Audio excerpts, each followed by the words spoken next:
Hi. So I just finished The Social Animal by David Brooks. I didn't read, what is it? I read the afterword, but I certainly didn't read all the indices and references in it. But he's also got an acknowledgments section, which I didn't read. Don't think I really want to read such a thing. So, first off, another one I found in the freebies bin. David Brooks is someone I got used to watching on PBS NewsHour and now as a talking head on in other places and sometimes on podcasts and such. Not someone I terribly agree with, and he felt often too watered down to give the conservative view properly. There was always a very mellow take to the NewsHour relationship between, to the discussions that they had. That was a lot mellower, and I liked that a lot, and a lot more feeling that there was some agreement between the two parties. However, at the same time, I did feel like Brooks didn't do as good a job of expressing sort of the conservative opinion as well, nor did I feel like he had as good a contact basis as, say, Paul Gigot did, or I don't remember who was before him. For a long time, Mark Shields sat in the more liberal chair. I think he's dead now. One way or another, he left the show. I think through dying. Or he was very, very close to dying when he left, and then died soon after. I didn't find him particularly forceful either. That's just not the nature of how the show handled things. But he felt like he had more of a grasp on the pulse of like the Democratic politics, although maybe less so as he got older. Either way, they were familiar faces.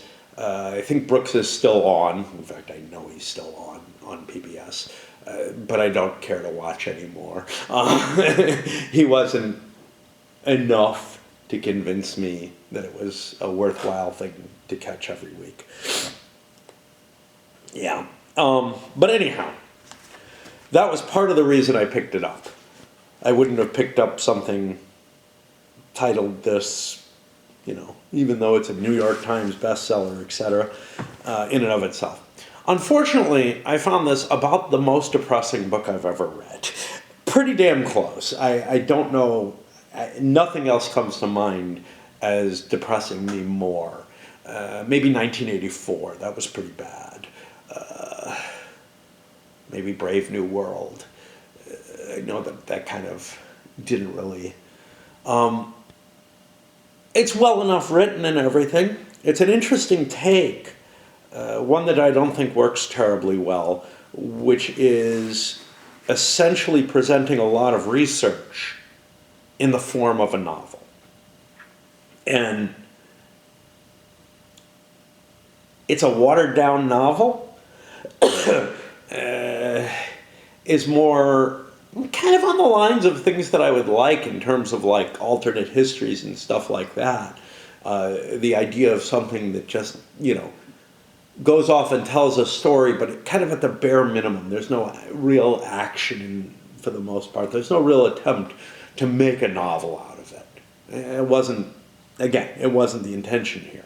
The intention was, I think he was basing it off Camille, to write something that presented the best scholarship, but with loosely the framework of a narrative story. And it's kind of weird. He tells, hey, what happened in somebody's life, maybe some moments that are kind of explored a little more deeply, and then dives into, in the midst of all of this, mentioning various elements of research within it. That's not what's so depressing about it. What's so depressing for me is a couple of the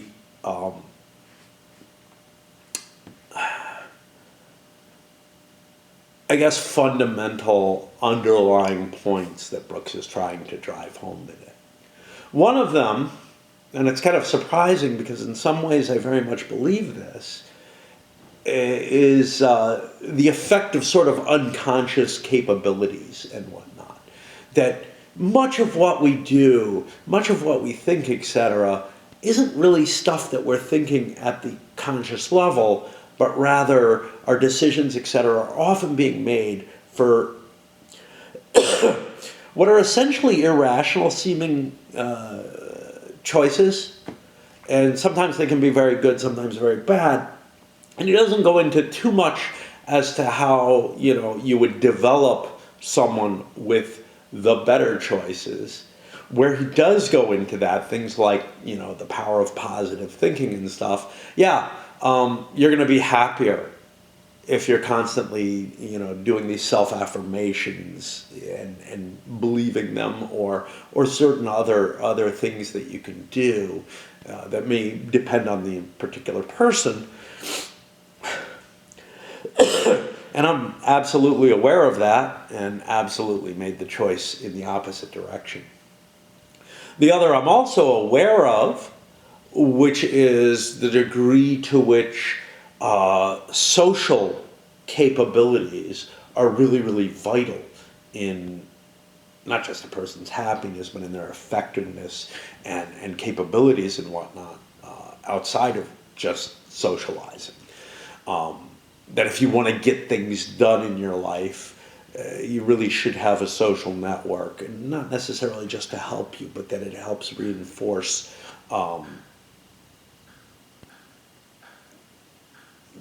the societal views that are infused in you that allow you to do things to some extent.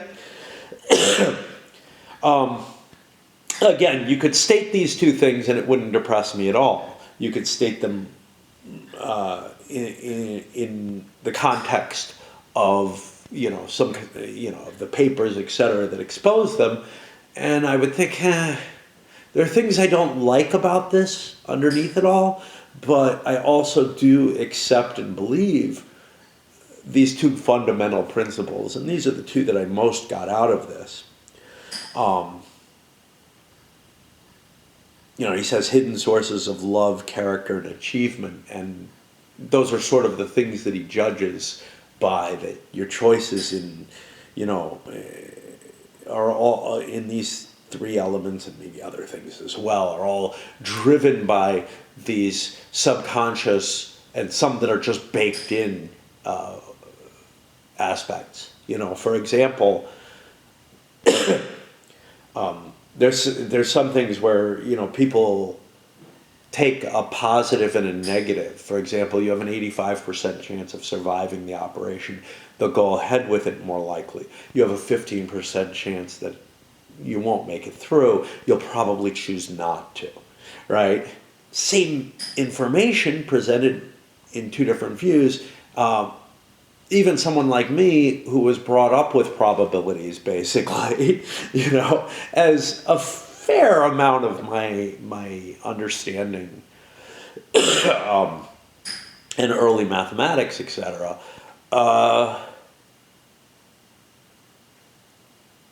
Well, even I will tend to probably fudge my decisions based on simply the light in which they're presented, even though the information is exactly the same. And to me, that's sort of a depressing thing to know, right? I don't like having it pointed out. But what made it hit home all the more so, and I brought this up a little while earlier, in context of reading this book, was while I was reading this, at some point or another, I played a couple of life sims, and I made a video about that. And that whenever I play those out, they give me a framework that, and I think this is at fault for it, but it's something I've done before. They give a framework of a life in very sparse terms, very much like how this book does. And I think what it really comes down to is when you strip a life away to nothing more than that framework, the way I often look to my own existence, it's relatively sad. It doesn't seem like any way you kind of weigh it out and try to put it on the scales, it seems so pointless and so worthless. Now, unlike me, my life sims sometimes have what seem like pretty impressive lives, depending on, the way I answer them and whatnot. And certainly the characters in this had what I would consider much more impressive lives than I've had, right? But all the same, it seems so dull and, again, without any value in it. And I think that's what really struck me most about this. And I think it's the decision of the style, etc., that did that. Because I can read, well, I read Tolstoy, that didn't depress me. People tell me, oh, Tolstoy's depressing. Dostoevsky, they tell me it's depressing. Kant, not Kant.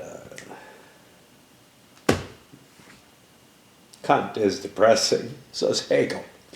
But for different reasons. Kafka. Starts with a K, and he refers to himself as K throughout it, so yeah. Or as his characters. I often find something that's not at all depressing in these stories, the Dostoevsky especially, where I would find real pleasure and joy along with the character under the most heinous circumstances, really. Solzhenitsyn, same thing. Anyway, are all depressing writers Russian? Well, no, apparently not.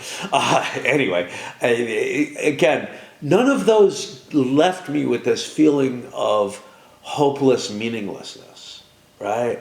They might have led me to, in the case of Tolstoy, him believing that the main character made poor choices and maybe didn't, approach life in the right fashion. And you don't get that here.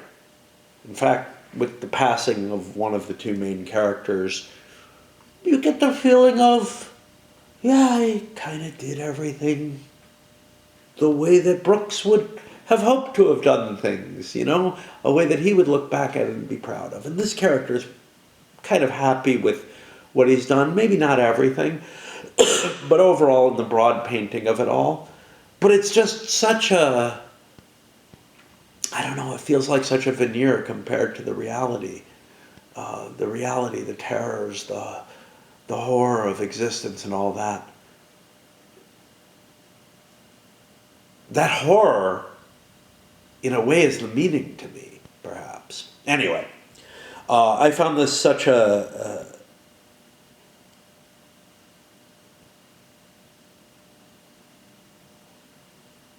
story that was so meaningless to me in so many ways because of what it's being used as, because of how paper thin the actual story is, etc. Yet I still pushed on, just as I do with the life sims. When I start saying, oh, I don't like where this life is going. He's getting old like I am. Why would anybody live this long? Why would they have lived anyway? It was never that good. But yeah, it reminded me a lot of those sims in the sense of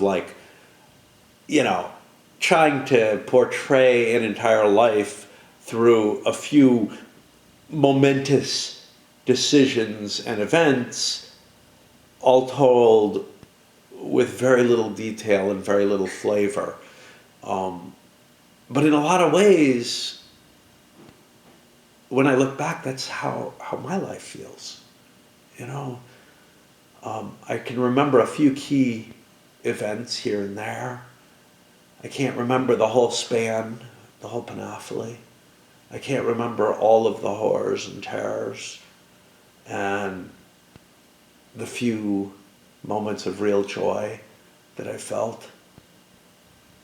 I certainly can't remember when I think maybe I'm happiest. I'm certainly living in the moment the most, which, you know, is things like dancing drunk as hell, where I'm so out of my head and in the moment that I can't even really form memories out of it, right? Just glimpses, just little flashes. It's almost like a dream state. And in that sense, it's kind of nice. Anyway, can I recommend this? You know, it's well enough written and everything, but it doesn't include any life-shattering revelations in it. It's really a way of just telling you things that at least I, and I think most of us, already kind of fundamentally know at this point. Maybe we don't know all the research that went into it. And it's presenting it in a framework that left nothing but a bad taste in my mouth. So, not really. But I do find it an interesting book in that, in terms of like trying to do this, trying to present ideas in this particular way. Just, it wasn't very engaging to me. It's not like I kept putting it down and not wanting to read it or anything. I've got books that do that to me, either because they're badly written or whatever. The story just doesn't interest me or whatever. In a way, the story did interest me. It just never became. You know, I was interested in these people in the same way I am in the life sims, where I feel compelled to keep going, but very relieved when they die, like I think I will when I die. Anyway, just thought I'd put that up here since I do these. I don't read enough. I think the last 3 books that I've read have been videos. So that gives you an idea of the pace that I'm reading right now. I read more than when I can sit outside and all that. Anyway, let's send this up.